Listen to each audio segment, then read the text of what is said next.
पूर्व काल में चित्रभानु नामक एक शिकारी रहता था। जानवरों की हत्या करके वह अपने परिवार को पालता था। वह एक साहूकार का कर्जदार था, लेकिन उसका ऋण समय पर न चुक सका। क्रोधित साहूकार ने शिकारी को शिव मठ में बंदी बना लिया।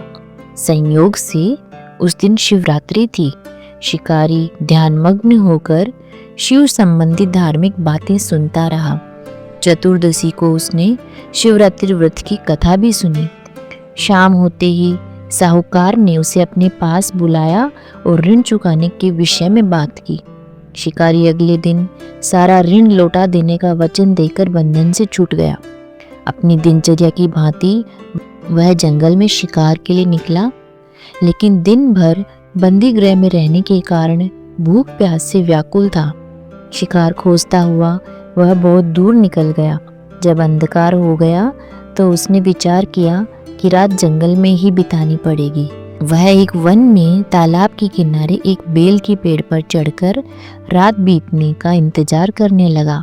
बील के वृक्ष के नीचे शिवलिंग था, जो बील के पत्तों से ढका हुआ था।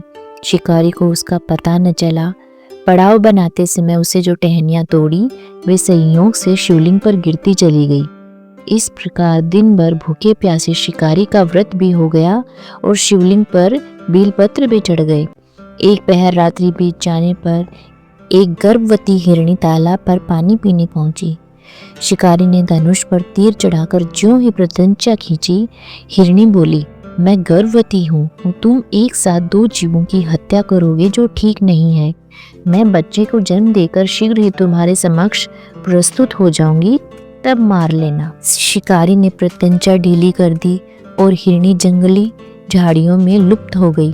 प्रत्यंचा चढ़ाने तथा ढीली करने के वक्त कुछ बिलपत्र अनायास ही टूटकर शिवलिंग पर गिर गए।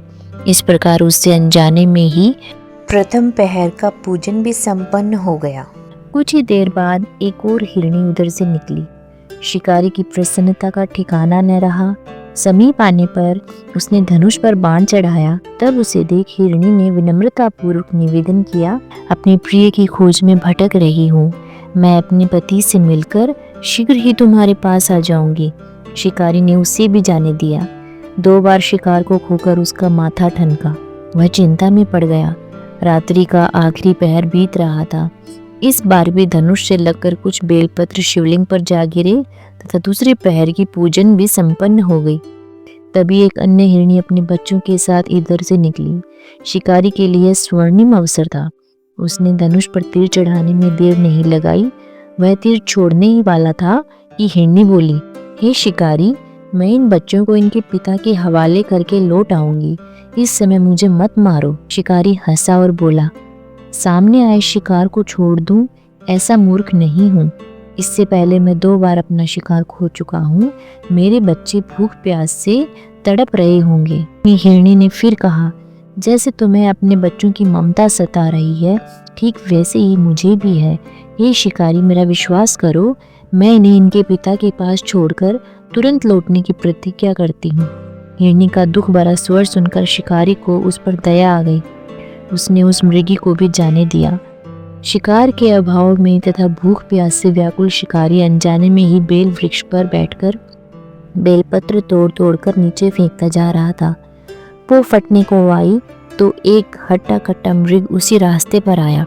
शिकारी ने सोच लिया कि इसका शिकार तो वह अवश्य करेगा। शिकारी की तनी प्रत्यंचा देखकर हिरण विनीत स्वर में बोला कि हे शिकारी, यदि तुमने मुझसे पूर्व आने वाले 3 मृगियों तथा छोटे छोटे बच्चों को मार डाला है तो मुझे भी मारने में विलंब ना करो, ताकि मुझे उसके वियोग में एक क्षण भी दुख न सहना पड़े। मैं उन हिरनियों का पति हूँ। यदि तुमने उन्हें जीवन दान दिया है तो मुझे भी कुछ क्षण का जीवन देने की कृपा करो। मैं उनसे मिलकर तुम्हारे समक्ष उपस्थित हो जाऊंगा। मृग की बात सुनते ही शिकारी के सामने पूरी रात का घटना चक्र घूम गया। उसने सारी कथा मृग को सुना दी। तब मृग ने कहा, मेरी तीनों पत्नियां जिस प्रकार प्रतिज्ञाबद्ध होकर गई हैं, मेरी मृत्यु से अपने धर्म का पालन नहीं कर पाएंगी। अतः जैसे तुमने उन्हें विश्वास पात्र मानकर छोड़ा है, वैसे ही मुझे भी जाने दो। मैं उन सब के साथ तुम्हारे सामने शीघ्र ही उपस्थित होता हूँ। शिकारी ने उसे भी जाने दिया। इस प्रकार प्रातः हो गई। उपवास, रात्रि जागरण तथा शिवलिंग पर बेलपत्र चढ़ने से अनजाने में ही शिवरात्रि की पूजा पूर्ण हो गई। पर अनजाने में ही की हुई पूजन का परिणाम उसे तत्काल मिला। शिकारी का हिंसक हृदय निर्मल हो गया। थोड़ी ही देर बाद वह मृग सपरिवार शिकारी के समक्ष उपस्थित हो गया ताकि वह उनका शिकार कर सके। किंतु जंगली पशुओं की ऐसी सत्यता, सात्विकता एवं सामूहिक प्रेम भावना देखकर शिकारी को बड़ी ग्लानि हुई। उसने मृग परिवार को जीवन दान दे दिया। अनजाने में शिवरात्रि के व्रत का पालन करने पर भी शिकारी को मोक्ष की प्राप्ति हुई। जब मृत्यु काल में यमदूत उस जीव को लेने आए तो शिव गणों ने उन्हें वापस भेज दिया तथा शिकारी को शिवलोक ले गए। शिवजी की कृपा से ही अपने इस जन्म में राजा चित्रभानु अपने पिछले जन्म को याद रख पाए तथा महाशिवरात्रि के महत्व को जानकर उसका अगले जन्म में भी पालन कर पाए। इस कथा से हमें यह संदेश मिलता है कि महादेव तो अनजाने में किए गए व्रत का भी फल दे देते हैं, पर वास्तव में महादेव शिकारी की दया भावना से प्रसन्न हुए।